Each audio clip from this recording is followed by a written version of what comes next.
Guys, kahapon bumili ako ng saging, nakalimutan ko lutuin. Kaya ngayon, umaga, linuto ko para ma-partner natin sa kape. Pinirito ko siya guys, tapos pagkatapos ko pagprito, linagyan ko po yan ng asukal.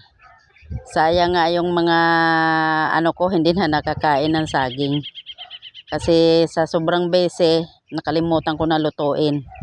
Nakita ko na lang sa loob, ayun, natakpan, hindi pa pala naluluto.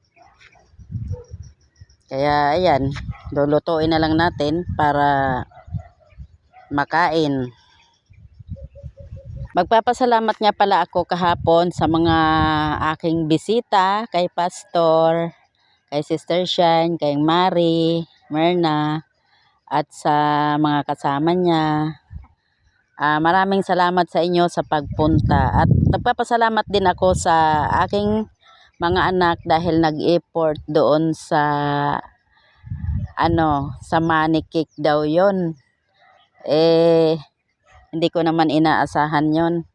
Basta maraming salamat sa inyo, at saka kay Papa Nuli, salamat din.